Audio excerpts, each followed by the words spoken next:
Olá pessoal, professor Francisco na área. Vamos aqui então começar mais um tópico novo de estudos, né? Mais foco, mais química, pensando no vestibular, no Enem, no SpaceX, a prova que vocês estão estudando especificamente aí. Então nós vamos trabalhar então para aprimorar então o nosso domínio sobre termoquímica.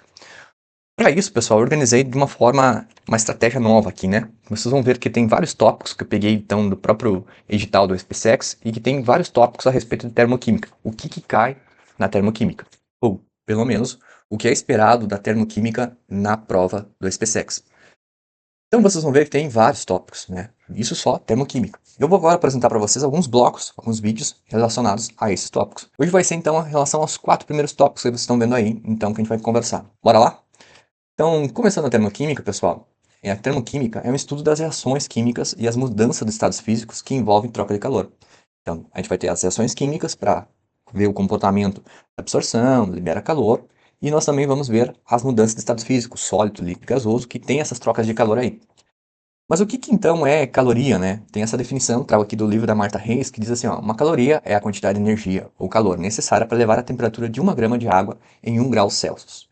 Então, aqui, pessoal, nós temos uma definição, nós temos a questão das calorias, por exemplo, nos alimentos, que é muito utilizado, muito comercializado nos produtos, nos rótulos, a quantidade de calorias, a questão nutricional em relação a isso. Mas a gente também não tem só calorias pensando nisso. Nós temos também, por exemplo, a questão da energia no geral. Pensando, por exemplo, as questões que vem falando de combustível, de carros, né? Qual carro tem um custo-benefício melhor, quem vai ter melhor rendimento, qual é o melhor em questão econômica. Então, tudo isso envolve na termoquímica aqui questões que estão envolvidas no nosso dia a dia, que são as reações químicas. Toda reação química libera ou absorve calor. Então, nós temos uma constatação aqui. Processo exotérmico libera calor. Vocês vão ver, eu falo muito de processo exotérmico. Libera calor. Processo endotérmico, tá? Ele absorve calor. Então, nós vamos ter dois tipos de classificações aqui. Ou a reação vai ser exotérmica ou endotérmica, tá? E isso vai interferir no resultado final, porque se eu achar um positivo, senão é um resultado, negativo é outro. Seguindo, pessoal, a gente precisa lembrar um pouquinho que é calorimetria, tá? Um calorímetro. Não é um foco nos nossos estudos fazer os cálculos de calorimetria, mas é bom recordar, né? Se tem uma questão interdisciplinar que pega química com física, lá no Enem, química com biologia, às vezes ele pode fazer esse intercâmbio e a gente precisa buscar a fórmula de calorimetria, então, como calcular a quantidade de calor fornecida ou recebida. Então, aqui nós temos uma imagem só para ilustrar, tá? Uma ilustração de como seria um calorímetro, onde que tem a combustão, então tu tem esquenta, queima esse alimento aqui nesse calorímetro, e nós temos um sistema aqui onde que vai fazer o quê? A medição da temperatura, a variação da água, da temperatura da água, para a gente poder calcular essa quantidade de calor, certo, pessoal? Então, a quantidade de calor, que é o quê? Cedido ou recebido por um corpo, depende de três fatores. Massa, a variação da temperatura, que vai acontecer ali na água, final menos inicial, para quem não se lembra, o ΔH, calor específico do material, cada material tem um calor específico, isso é tabelado. A água, por exemplo, é 1 caloria por grama vezes graus Celsius, e o álcool etílico é 0,58. Então, isso é tabelado. Quando tenho questão, geralmente já me traz pronto na questão para usar ali substituindo C. O que é o calor específico, né? É a quantidade de calor necessária para que cada grão de uma substância sofra a variação de temperatura correspondente a 1 grau Celsius. A fórmula está aqui, então Q é igual a M vezes C vezes variação da temperatura. Então, para recordar vocês que existe, então, como a gente calcular a quantidade, então, de calor nessa situação aí. Seguindo, pessoal, nós temos, então, a situação exotérmica que eu falei para vocês. Depois nós vamos ver a situação endotérmica. Então, na exotérmica, para ilustrar e facilitar para vocês, eu usei vermelho, então, na situação. Então, exo libera, né? Libera calor. No sistema, então, eu tenho aqui, ó, a representação. Ou assim na equação, seta de reagentes à esquerda, aqui, então, é meus reagentes. Tá ali ΔH, entalpia dos reagentes. E na direita, meus produtos. Entalpia dos produtos. E a representação aqui, na direita, exotérmico, então, libera calor, tá?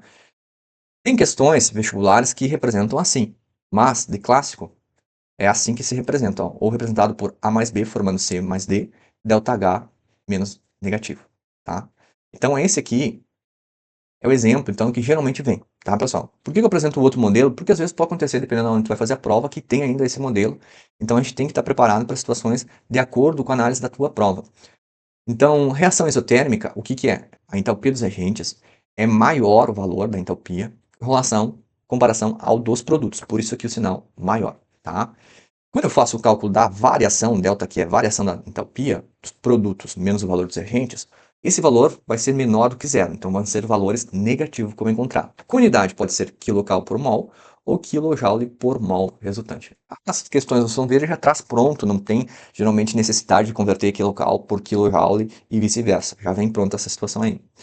Quando a gente tem uma situação invertida, aqueles dados que eu apresentei para vocês, nesse caso, quando eu tenho uma questão que é endotérmico, ele absorve calor, é um sistema que absorve calor, a mesma coisa, as reações vai ser parecida, tá? Ó, eu peguei o mesmo modelo, só que a diferença aqui, ó, o calor está representado na esquerda. Nesse sistema em que o calor é absorvido pelos reagentes, ao final nós vamos ter tem o quê? A entalpia dos produtos é maior que a entalpia dos reagentes, tá? Então inverteu em relação ao isotérmico. Então aqui na hora de representar, pessoal, vocês vão ver que eu coloquei aqui, ó, a representação que é maior o valor dos produtos, tá? Isso vai fazer com que na equação, se eu tiver o ΔH vai ser positivo, tá? Sempre que for endotérmico, positivo, certo? Então, quando eu faço o cálculo da variação da entalpia, que a gente vai ver nas questões, o resultado vai ser maior do que zero, isso, ou seja, vai ser valores positivos, mais 1, mais 2, mais 3. E as unidades que a gente já falou vai ser kcal por mol ou kJ por mol. Seguindo, pessoal, nós temos os gráficos. Muito importante a questão dos gráficos, né? Às vezes a gente estuda toda a questão da termoquímica e esquece dos gráficos, que na situação a gente pode aparecer um gráfico lá e opa, como é que faz, né? Notem que a gente colocou aqui a figura, o fogo, né, para representar que questões, né, exercícios de combustão, exemplos de combustão, queima de combustível, são exemplos de reações exotérmicas que liberam calor. Sendo uma reação exotérmica, o gráfico vai dar a ideia de decrescente. Ó, os reagentes está aqui, o produto está aqui. Então vocês vão observar que essa que inicia mais alto, o nível, a quantidade, e cai, tá? Como se estivesse descendo escadas, né? Então, quando eu tenho uma representação gráfica assim, os reagentes maior do que os produtos, como a gente falou na teoria, nós vamos ter, então, uma reação exotérmica. A variação da entalpia vai ser esse intervalo aqui, ó, tá? Porque quando a gente estudar lá a cinética química, vai aparecer os catalisadores, eu vou ter mais outros dados aqui para analisar, que nessa situação não tem.